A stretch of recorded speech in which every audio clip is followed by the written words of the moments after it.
የዛሬ እንግዳዬ ታምራት ይባላል። አፕወርክ ላይ ለ5 ዓመታት ያክል የተለያዩ ኢንተርናሽናል ፍሪላንሲንግ ስራዎች ሰርቷል። ከእሱ ጋር ፍሪኩዌንትሊ ስለ አፕወርክ እንዲሁም ስለ ሌሎች የፍሪላንሲንግ ዌብሳይቶች የሚጠየቁ ነገሮችን አንስተናል።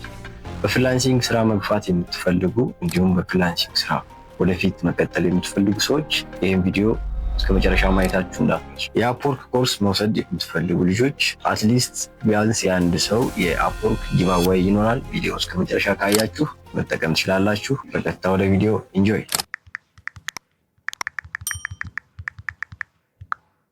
እሺ ታሜ እንኳን ደህና መጣ። በመጀመሪያ ጥሬን አክብረህ ስለመጣ በጣም ከልብ አመሰግናለሁ። በደንብ ስለ ፍሪላንሲንግ አለሙ በደንብ እናወራለን። በመጀመሪያ እስኪ ወደ ዋናው ከመግባታችን በፊት ታምራት ማን ነው? እንዴት አደገ?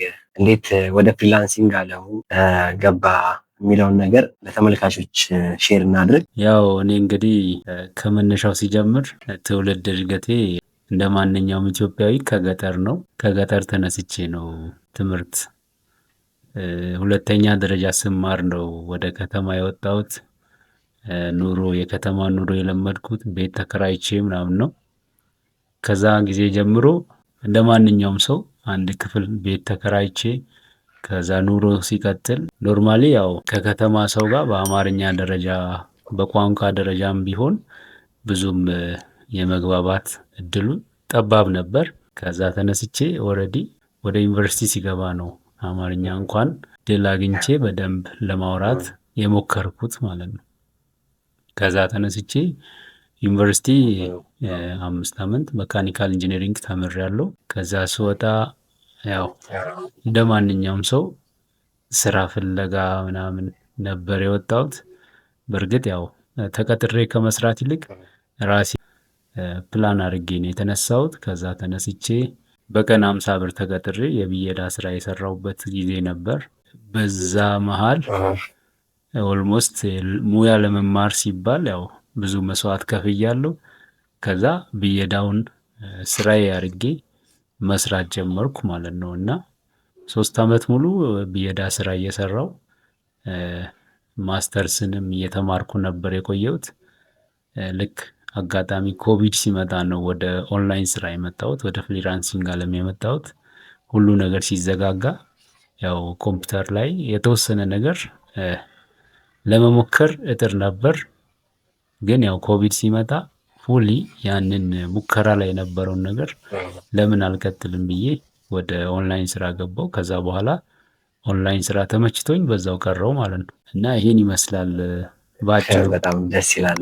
ኢንስፓየር የሚያደርግ ነው። አሁን ብዙ ጊዜ እንደምታውቀው የኦንላይን ስራ ወይም ፍሪላንሲንግ ብለን አሁን የምንጠራው ብዙ ልጆች ከተማ ያደግ ኢንተርኔት አክሰስ ኖሮ ኮምፒውተር ላይ ብዙ ጊዜውን ያሳለፈ ሰው ካልሆነ መስራት የሚቻል የማይመስለው ብዙ ሰው አለና አሁን ይሄ ያንተ የተናገርክበት መንገድ ወይም ከገጠር ተነስቶ እንደዚህ በራሱ ጥረት ወደ ኢንተርናሽናል የሆኑ ፍሪላንሲንግ ስራዎች መምጣት ለብዙ ሰዎች ኢንሳይት ይሆናል ብዬ ነው ከአስተዳደግ የጀመርኩት።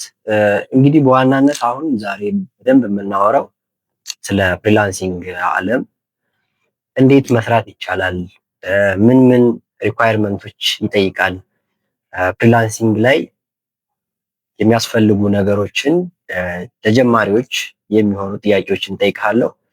እስኪ ፍሪላንሲንግ መጀመሪያ ምንድን ነው ከሚለው እንጀምር። እሺ ፍሪላንሲንግ በመጀመሪያ ደረጃ ያው ከቤት ሆነ ኦንላይን ላይ ስራ መስራት ማለት ነው። ያ ማለት ያው ስራ ፈጥረ የራሴ አለቃ ሆነ የራስን ታይም ማኔጅ አድርገ የምትሰራው ስራ ነው። ያ ማለት ኦልሞስት በቃ ማንም አንተን አይቆጣጠርህም። ያንተ ኢንካም ዲተርማይን የሚደረገው ያንተ ትጋት ላይ ነውና በሰራህ ቁጥር ታገኛለህ፣ ካልሰራህ አታገኝም። ያንን ነው አፕላይ የምታደርገውና ለምሳሌ አንድ ደሞዝተኛ ደሞዙን ወሩን ጠብቆ ያገኛል። ግን ደግሞ ታሞ ቤት ቢቀርም አስፈቅዶ ደሞዙን ሊያገኝ ይችላል። ፍሪላንሰር ስትሆን ትሰራለህ፣ የሰራውን ልክ ታገኛለህ። ከስራ ድንገት እንትን ብትል ብትቀር ላንተ የሚከፍል የለም ማለት ነው። ቆጥሮ የሚከፈል በሰራኸው ልክ ነው። ስለዚህ በቃ ታይምን አጀስት አድርገህ በራስህ ለገንዘብ ብለህ የምትሰራው የሰራህበትን ዋጋ ደግሞ በትክክል ቆጥረህ የምትረከብበት ቦታ ነው እና ለምሳሌ የሆነ ሰው በአንተ ተጠቅሞ ገንዘብ ሊያገኝ አይችልም። ያ ማለት አንተ የሰራኸውን ቫልዩ በሙሉ ታገኛለህ። ለምሳሌ አንድ ተቀጣሪ ሰው ለመስሪያ ቤቱ ሲሰራ መስሪያ ቤቱ 1 ሚሊዮን ቢያተርፍም የእሱ ደሞዝ ያው ነው። መስሪያ ቤቱ ቢከስርም የእሱ ደሞዝ ያው ነው። ግን እዚህ ጋር ፍሪላንሰር ከሆንክ በሰራኸው ልክ ታገኛለህ፣ ባልሰራኸው ልክ ደግሞ ሉዝ ታደርጋለህ ማለት ነው እና ይሄ ነው ፍሪላንሰር ማለት እና ስኪል ካለ ስኪል ያለው ሰው በስኪሉ መሰረት የሚገባውን ክፍያ የሚያገኝበት ቦታ ነው። ከዛ ተነስቶ ማንም ሰው ስኪል ያለው ሰው እዚህ ላይ ጆይን አድርጎ መስራት የሚችልበት እድል አለ ማለት ይሄ እከሌ በጣም ይሰራል እከሌ የሚባል ነገር የለም። ትጋት ካለ የትኛውም ሰው ማግኘት የሚችልበት ኦፖርቹኒቲ አለ። መጀመሪያ ደረጃ ግን ትዕግስት ያስፈልጋል። በጣም ትዕግስተኛ መሆን አለበት አንድ ሰው። አንዳንድ ሰው 1 ሰዓት ተቀምጦ በጣም የሚከብደው አለ እና ፍሪላንሰር ስትሆን 10 ሰዓት ልትቀመጥ ትችላለህ። 11 ሰዓት እስከ 16 ሰዓት የምትቀመጥበት ጊዜ አለ እና ያንን ለማድረግ መጀመሪያ ትዕግስት ሊኖር ይገባል። ከዛ ተነስተ ደግሞ መጀመሪያ ቀን ሰርተ ብር ላታገኝ ትችላለህ፣ ሰው ልታገኝ ትችላለህ። ሰው እያተረፍክ በሄድክ ቁጥር ነው ብር ጋር የምትደርሰው እና ብር የምታማርጠው በደንብ ስትላመድ ነው። እስክትላመድ ድረስ ስራው ላይ ብቻ ፎከስ ማድረግ ነው እና በጣም ትዕግስት ይፈልጋል።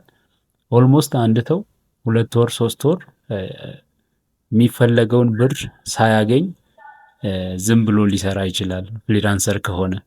ከዛ በኋላ ወደ ብር ሊደርስ ይችላል እና ኤክስፒሪየንስ ለማድረግ መጀመሪያ ፍሪ ሰርቪስ የሚሰጥበት ጊዜ ይበዛልና ያንን ትዕግስት የሌለው ሰው አቺቭ ማድረግ አይችልም ብዬ አስባለሁ።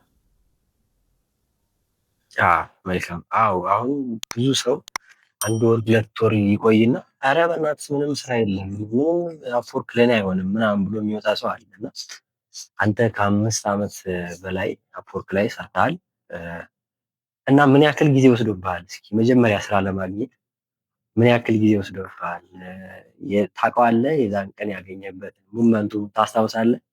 አዎ ማለት የመጀመሪያ ስራ ለማግኘት ከ2 ዓመት በላይ ፈጅቶብኛል። እኔ መጀመሪያ ፕሮፋይሊንግ ክሬት ያደረግኩት በጣም ቆይቷል። ኦልሬዲ ጊዜውን ይሄ ነው ብዬ መናገር አልችልም፣ ግን ያኔ ፍሪ ኮኔክት እየተሰጠ ነበርና በየወሩ 10 ኮኔክት ስለሚሰጥ ያንን በቃ በደንብ እጠቀማለሁ። ኦልሞስት በዛን ሰዓት አንድ ስራ ላይ አፕላይ ለማድረግ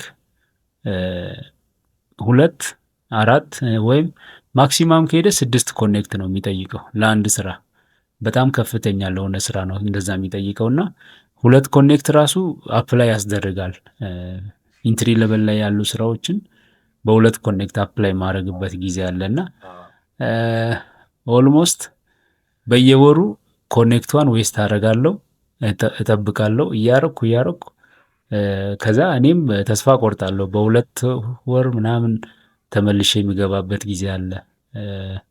ያንን ኮኔክት ጨርሼ ደግሞ እተውና አሁንም 2 ወር 3 ወር ቆይቼ እመለሳለሁ ምናምን አይነት ነገር እንደዛ እያደረኩ 2 ዓመት ጠብቄያለሁ አፕወርክ ላይ።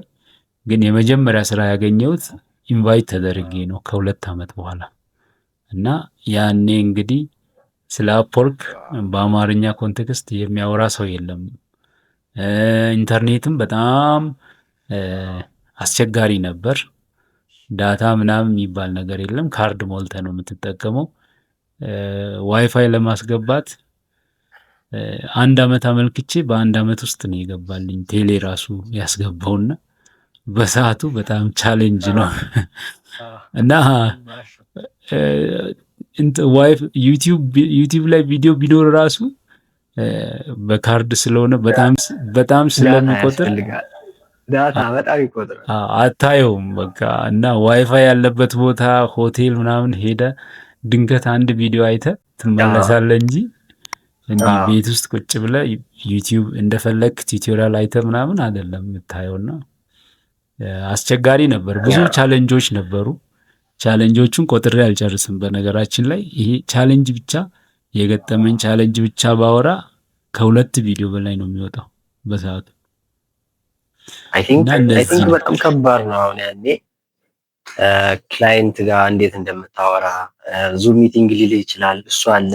ከዛ ደግሞ ፔመንት ሜተድ አለ፣ እንዴት ማውጣት እንዳለብህ። እንዳሁኑ የሆነ አልጋ ባልጋ የሆነ ነገር ያለ አይመስለኝም። አሁን ላይ ቢያንስ የሆነ ሰው ቤዝ የሆነ ነገር አይሰጥም እንጂ አልፎ አልፎ ኢንፎርሜሽን አለ። ግን ስቲል አፕወርክ ላይ ከዩቲዩብ አይቶ ሰው በቃ 100% ኮንፊደንት ሆኖ ይሰራል ማለት አይደለም። ግን ኖሃው ይኖራል በትንሽ ቢያንስ። ግን ያኔ የነበረው ነገር በቃ አስበው፣ አንተ እንግሊዘኛ የማችል ከሆነ ደግሞ ትንሽ ይከብዳል። እስኪ አሁን በዚህ አጋጣሚ አፕወርክ ላይ ላንጉጅ፣ አሁን ብዙ ሰው እኔ እንግሊዘኛ አልችልም ምናምን ይላልና ምን ያክል ፕሮፊሸንሲ ያስፈልጋል? ለአፕወርክ የሚሆን እንግሊዘኛ ምን ያክል ይጠበቅበታል? አንድ ሰው አሁን አፕወርክ ላይ ከክላይንት ጋር ለማውራት ኖርማሊ ያው አማርኛ የሚያወራ ሰው እንግሊዘኛ የሚተረጉም በጣም ብዙ አይነት አፕ አለና የሚረዳ በጣም ብዙ ሶፍትዌሮች አሉ። ለምሳሌ እኔ አማርኛ ጽፌ ወደ እንግሊዘኛ ተርጉሞ ሊሰጥ ይችላል። ለምሳሌ ኮሚኒኬሽኑ ቃል በቃል አይደለም፣ በጽሁፍ እስከሆነ ድረስ አማርኛ አውርተ ከዛ ያንን አማርኛ እንግሊዘኛ የሚተረጉም አፕ አለ። ያን የተረጎመውን ወስደህ ለሰውየው ማቅረብ ትችላለህ። ለመረዳትም ከፈለክ ሲያወራ ሪከርድ እያደረገ የሰውየውን ኮፒ አድርገህ እዚህ ጋር ትራንስሌተር ላይ አምጥተህ ምን ለማለት እንደፈለገ ማወቅ ትችላለህ። ቀላል ነገር ነውና ያን ያክል ዙም ሚቲንግ ላይ ከባድ ነው ብዬ አላስብም። ማንም ማድረግ ይችላል። ኖርማሊ እንግሊዘኛ ምንም ማያውቅ ሰው አፕወርክ ላይ መስራት ይችላል ብዬ አስባለሁ። ማለት የሆነ ስኪል ካለ ግን አፕወርክ ላይ ስኪል ያስፈልጋል። የሆነ ስራ ለመስራት በጣም ወሳኝ የሆነው ስኪል ነውና ስኪል ያለው ሰው የቋንቋ ችግር ይኖራል ብዬ አላስብም። እና ምንም የማይችል ልጅ እንግሊዘኛ ምንም የማይችል ልጅ እኔ እየተረጎምኩት ምናምን ክሊያንት አግኝቶ አሁን የሚሰራ ልጅ አለ። በቅርቡ እንዲያውም ቪዲዮ ሰራለሁ ብዬ አስቤያለሁ። እና የመጀመሪያ ዙር ኮርስ አስተምሬው ቪዲዮ ኤዲተር በጣም ኤዲት ያደርጋል። እንዲያውም ከሱ ጋር ፌስለስ ቻናል ለመጀመር አስቤ ሞክሬ ኦልሞስት ወደ 20 ቪዲዮ ምናምን ሰርተን ነበር። እና አጋጣሚ እሱ ክሊያንት ሲያገኝ በቃ ይስራ ብዬ ተውኩት።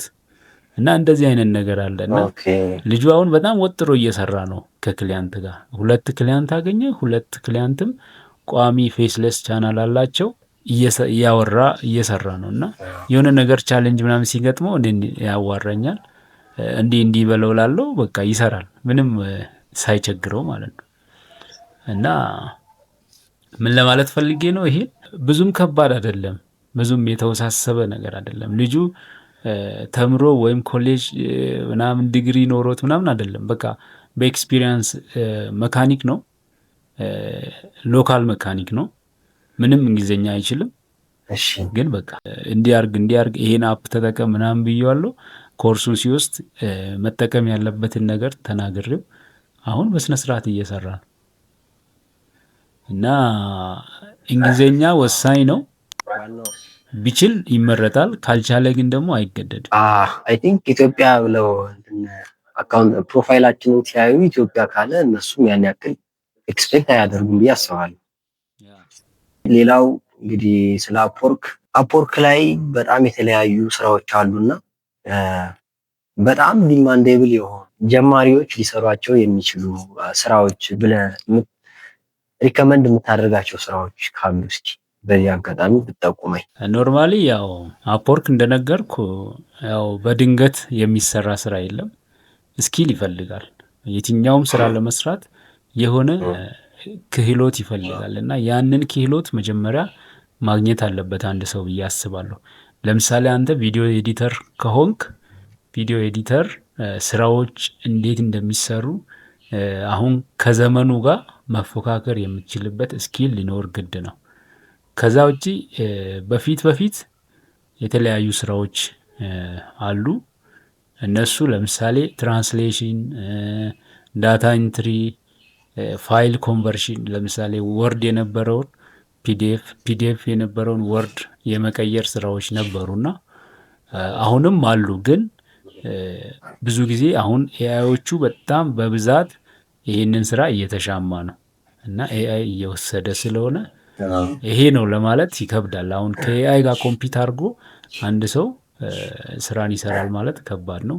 ግን ደግሞ የኤአይ ዳታ ስራዎች አሉ። አሁን ላንጉዌጅ ስራዎች ለምሳሌ ሰሞኑን በጣም ብዙ ሰው ከ400 በላይ ሰው የተሳተፈው የጂኒ ስራ አጋጣሚ እኔ ከዚህ በፊት ስሰራ ስለነበርኩና መረጃውን ስለነገርኩት ነውና እንደዚህ አይነት ኦፖርቹኒቲዎች ይኖራሉ። ከአፕወርክ ውጪም የተለያዩ ፕላትፎርሞች ይኖራሉ እና ምናልባት ይሄ የጂኒ ስራ እነሱ ካልደገሙ በስተቀር በዚህ አመት ይደገማል ብዬ አላስብም። እንደዚህ አይነት ቀላል ስራና እንደዚህ አይነት ቀላል ስራዎች ሊመጡ ይችላሉ። ያንን ስራ ተጠቅሞ ደግሞ አንድ ሰው ለምሳሌ ከጂኒ ያገኘውን ገንዘብ ኮርስ ቢማር ኮርስ ከተማረ በኋላ አፕወርክ ላይ ኮንቲኒየስ የሆነ ስራ መስራት ይችላል። የማያቋርጥ ስራ ውስጥ መግባት ይችላል እና ይህንን አይነት እድል መጠቀም ይችላሉ ሰዎች። የሆነ ጊዜ ሲዝናል የሆኑ ስራዎች ሲመጡ ያንን ተጠቅሞ ኮርስ ተምረው ያለምንም ኮስት እዛው ብቻ በማገላበጥ ለምሳሌ አሁን ጂኒ ላይ 140 ሺህ የሰራ ሰው አውቃለሁ። ማለት ቀልድ አይደለም አለ። በጣም በደንብ አለ። 140 ሺህ እኔ በእጄ ትራንስፌር ያደረኩለት ሰው አለና ያ ማለት ከዛ በላይ አለ እኮ 200 ሺህ ምናምን ይሰራል ታሚ። አዎ ስለዚህ ይሄ ሰው ለወልቀስ አያስፈልግም እንጂ አንተ 1000 ምናምን ዶላር የሰራች ልጅ አለች። በጣም ብዙ ልጆች አሉ 1000 ምናምን ዶላር የሰሩ ልጆች። ወደ ብቻ እንግዲህ ታውቀዋለህ የለክሉ ማለት አያስፈልግም። ፍሪላንሲንግ በጣም ቀላል ያልሆነ ገንዘብ እንደሚሰራበት ሁሉም ሰው ያውቀዋል። አንተም ታውቀዋለህ። በደንብ ግለጽላችሁ በዚህ አጋጣሚ። እና አሁን ይሄ 140 ሺህ የሰራው ሰውዬ ምንም ቤዝ ባይኖረው ራሱ ኮርስ ተምሮ ኢንስትሩመንት አሟልቶ ወደ ኦንላይን ስራ መግባት ይችላል። በቃ ፍላጎት ካለው ያለ ምንም ከኪሱ ሳያወጣ ወጪ ሳያወጣ ከዚህኛው በጂኒ የሰራውን ኮርስ ለመማሪያ ኢንስትሩመንት ፒሲ ሊሆን ይችላል የተለያዩ ኢንስትሩመንቶችን ገዝቶ ወደ ስራ መግባት ይችላል ያለምንም እንትንና ተጨማሪ ነገርና እንደዚህ አይነት ነገሮችን ያው እድልን መጠቀም ከቻሉ ራሳቸውን የሚለውጡበት የራሳቸው ቋሚ ስራ ፎርም የሚያደርጉበት እድል ያገኛሉ ብዬ አስባለሁ። ያው ከዚህ አንፃር መጀመሪያ ተርኒንግ ፖይንት የሚባለው አፕወርክ ምንድነው የሚለውን ሰው ማወቅ አለበት። ምንም ጀማሪ ቢሆን አፕወርክ ካላወቀ ስለ አፕወርክ ካልገባው ስኬታማ አይሆንም። ከዛ ቀጥሎ ደግሞ አፕወርክ ላይ ለመስራት ምን ያስፈልጋል የሚለውን ነገር ማወቅ አለበት። ያን ካወቀ አሁንም ስኬታማ ይሆናል። ቀጥሎ ደግሞ በሶስተኛ ደረጃ የሆነ ስኪል የት መማር አለብኝ የሚለውን ነገር ማወቅ አለበት። ያንን ስኪል አቺቭ ካደረገ አፕወርክ ላይ ማይሰራበት ምንም ምክንያት የለም። ግን ደግሞ በዛ መሃል ነገሮችን ለማወቅ የሚደረግ ሂደት ውስጥ የተለያዩ ነገሮች ሊገጥሙ ይችላሉ። ያንን ማለፍ የሚችልበት አቅም ሊኖረው ይገባል። ማለት ሁሉም ነገር ቀጥተኛ አይደለም። የተለያዩ ስካመሮች ሊገጥሙ ይችላሉ። የተለያዩ ደግሞ ትክክለኛና የውሸት ነገር ቀላቅሎ የሚያስተምሩ ሰዎች አሉ። ያንን ፊልተር ማድረግ ከቻለ ነው አንድ ሰው ትክክለኛ ነገር ላይ የሚገባው። ብዙ ሰዎች ኦንላይን ስራ ውሸት ነው ብሎ የሚያወሩት ሰዎች ለነሱ ሲነግሩት ግማሹን ትክክል ግማሹን ውሸት አድርጎ ራሳቸውን ፕሮሞት ስለሚያደርጉ ነው። ስለዚህ ያ ሰው የሆነ ሰዓት ላይ ይሞክርና ፌል ሲያደርግ አይ ውሸት ነው ብሎ ያልፋልና ሰዎች ሁል ጊዜ እውነተኛ ነገር እያወሩ ነው ወይስ ውሸት ተጨምሮበታል የሚለውን ነገር ፊልተር የሚያደርግበትን መንገድ ማወቅ አለበትና ያንን እላለሁ። በጣም ኮምፒቲሽን እየበዛ ስለሆነ አሁን የማታገኙበት መንገድ እንትን ነውና ብዙ ልጆች አሁን ገብተው ፌል አድርገው ቶሎ ተስፋ ቆርጠው የሚወጡት እንደዚህ አፕወርክ ዝም ብለው ዩቲዩብ ላይ ያያሉ ወይም እንደኚህ ትንሽ የሚሆን ሌላ ገዝተው ይማሩና እነዛ ሰዎች ሜንቶር አያደርጓቸውም። ከዛም በኋላ ምን ለማለት ፈልጌ ነው፣ አሁን አንተ ተማሪዎችን ካስተማርክ በኋላ ጆብ ሪቪው ትሰጣለህ፣ ኢንቫይት አድርገህ በራስህ። አንተ አንዴ ስራ ስትሰጥ አሁን ለምሳሌ አንድ ስራ ኢንቫይት አድርገህ ሰርቶ ሲጨርስ ያ አንተ ክላይንት ሆነ ያኛው ፍሪላንሰር ከዛ 5 ስታር ስትሰጠው ምን ያክል ነው ጆብ ሰክሰስ ስኮር የሚኖረው ያለች? የመጀመሪያ ስራ ላይ 100% ይሆናል። ሁለተኛ ሲደመር ደግሞ 50-50 ይሆናል። አንድ ስራ የሚሰጠው ድርሻ ያው 100%ቷን እየተጋሩ ይሄዳሉ። ጆብ ሰክሰስ ስኮር ማለት ስራውን በትክክል መወጣት ፐርሰንቱ ነው። 5 ስታር ሲሆን 100% ነው። ለምሳሌ 4.8 4.7 4.5 ስታር ከሰጠ ሰውየው ክሊያንቱ ማለት ነው እና ጆብ ሰክሰስ ስኮርም እየቀነሰ ይመጣል፣ ከመቶ እየወረደ ይመጣል እና 5 ስታር በጣም ወሳኝ ነው። ያን 5 ስታር አንድ ሰው ካገኘ 100% ጆብ ሰክሰስ ስኮር አለው ማለት ነው። የመጀመሪያ ስራ ላይ ብዙዎቻችን አፕወርክን ኮርስ በነጣ ከሰራነው ስራም 0% ከፍለን ተምረናል። ተምረንም አላበቃንም እና ይሄን አጋጣሚ የማወራው እኔ ሌላ ፕሮሞሽን ሳይሆን የምር ሪል ማንም ሰው አምጥቶ ስሩ ብሎ የማያሰራውን ስራ አሰርተህ እንደገና ደግሞ ቅድመ ክፍያ ሳታስከፍል ብዙ ልጆች የሚመሰክሩት ነው። አስተምረህ ስራ ሰጥተህ ሲል እንትንክን ስንፈልግ ሁሌም ኦፕን ሆነ እየረዳ ተማሪዎችን ኮርስ ሰጥታልና በዚህ አጋጣሚ አመሰግናለሁ። ሌሎችም እንዲማሩ በዚህ ቪዲዮ በኋላ ቪዲዮውን የሚያዩ ልጆች ለማስተላለፍ ነው። ስለ ኮርሱ እስኪ ዲቴል አሁን ሁለተኛ ለመስጠት አስበህ ከሆነ በደንብ እስኪ ስለ ኮርሱ ንገረኝ እና ብዙ ልጆች ቢማሩ እኔም ሪከመንድ አድርጋለሁ። አፕወርክ ኮርስ ያው በጣም ወሳኝ ነው፣ እየሰጠው እገኛለሁ። አሁን 3ኛ ዙር ላይ ደርሻለሁ። በእርግጥ ብዙ ጊዜ ከጊዜ አንጻር እኔ የሚፈልጉ ሰዎች ምናልባት አንድ 10 እና ከዛ በላይ ሰዎች እስኪጠይቁ ኮርስ አላዘጋጅም እና ኮርስ ጥሪ ራሱ ማድረገው 10 ሰው እኔን ከጠየቀኝ እንግዲህ ቀሪውን ልጠይቅ ወይም ፍላጎት ያለው ሰው ካለ ይጨመር ብዬ ነው የማወራው እና ብዙ ሰው ጠይቆኛል። ከጂኒያ ክፍያ በኋላ እንማራለን ያሉ በጣም ብዙ ሰው ነበሩ። ምናልባት ፍላጎት ካላቸው ያንን እነኚህ ሰዎች ኮርሱን እንዲማሩ ጥሪ አደርጋለሁ። አፕወርክ ኮርስ የሚያካትተው ያው አፕወርክ ምንድን ነው ከሚል ጀምሮ ስራ እንዴት አፕላይ ማድረግ እንዳለበት፣ ፕሮፋይል እንዴት ቢውልድ ማድረግ እንዳለበት አንድ ሰው የትኛውንም ስለ አፕወርክ ፔመንት ሜተድም ሆነ የስራ ስትራቴጂ ያካተተ ኮርስ ነውና ምንም የማያውቅ ሰው ይህንን አፕወርክ ኮርስ ወስዶ ስራ መስራት ይችላል። ማለት ስኪል ይኑረው። መጀመሪያ ስኪል ያለው ሰው ይመጣል። አፕወርክ ምንድን ነው እንዴት ይሰራል የሚለውን ነገር በሙሉ ይነገረዋል ማለት ነው።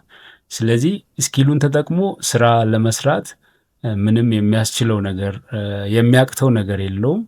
ስራ ቀጥታ ያገኛል የሚል ሀሳብ ያው ሙሉ በሙሉ ማድረግ አልችልም። 50% የሰውየው ጥረት ነው። እዚህ ጋር ግን እኔ መንገዶቹን በሙሉ ጥርት አድርጌ ያሳያለሁ። ከዛ በኋላ የራሱን ጥረት አድርጎ ወደ ስኬታማነት መሄድ ይችላል ኮርሱን ከተማረ በኋላ። ይሄንን ነው ምለው። አንዳንዴ ያው ሙሉ በሙሉ እስከ ስራው እሰጣለሁ የሚባል ነገር የለም። ጥረት ያለ ሆኖ ግን መንገዱን ማሳየትና ከዛ በኋላ የሰውየው ጥረት ወደ ስኬት ይወስደዋል ወይም ወደ ውድቀት ይሄዳል ማለት ነው። ካልጣረ የሆነ ነገር አያገኝም። ከጣረ ግን የሚያገኝበት ኦፖርቹኒቲው ሃይ ነው። ያንን ነው ምለው። አፕወርክ ኮርስ መማር የምትፈልጉ ማናገር ትችላላችሁ። በፈለጋችሁ ሰዓት ኮርሱን አዘጋጃለሁ። አሁን ላይ ህዳር 1 እስከ 15 የሚቆይ በየ2 ቀኑ ማታ ማታ የሚሰጥ ኮርስ አለ። ያንን ለመመዝገብ ቴሌግራም ቻናል ላይ ያስቀመጥኩት መስፈርቶች አሉ። ክፍያም አለ። ያንን ከፍሎ የሚገባ ሰው መማር ይችላል። ያንን እላለሁ። ደግሞ ጊቫዌይም በየጊዜው እሰጣለሁና አሁን ለዚህ 3ኛ ዙር በትንሹ 5 ሰው በጊቫዌይ የሚመርጥ ይሆናል። ምናልባት ይሄንን ቻናል ሰብስክራይብ ያደረገ አሁን ኢንተርቪው የምንደረግበትን ቻናል ሰብስክራይብ ያደረገ ሰው እና ዶክመንት ያዘጋጀ ሰው ያንን ሰብስክራይብ ያደረገበትን ምናልባት አንተ ታስተባብራለህ፣ አንድ ጊቫዌይ እንሰጣለን። የአንድ የኮርስ ጊቫዌይ እንሰጣለን። ከዛ በሌላ መንገድም ደግሞ ጊቫዌዎቹን አዘጋጅተን አናውንስ እናደርጋለን። ከቻናሉ አንድ 5 ሰው በጊቫዌይ ጆይን እንዲያደርጉ እናደርጋለን።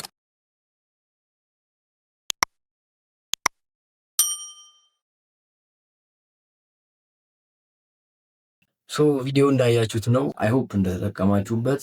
ከታሜ ጋር የነበረን ቆይታ ይህንን ይመስላል። ስቲል ቬግ የሆኑ ነገሮች ካሉ ጥያቄዎቻችሁን ኮሜንት ላይ አስቀምጡልን። ለቻናሉ አዲስ የሆናችሁ ሰብስክራይብ፣ ላይክ በማድረግ እንዲሁም ለሌሎች ይጠቅማል ብላችሁ የምታስቡ ከሆነ ቪዲዮ ሼር አድርጉላቸው። ቴንክ ዩ። በሌላ ቪዲዮ እስከምንገናኝ ባይ ባይ።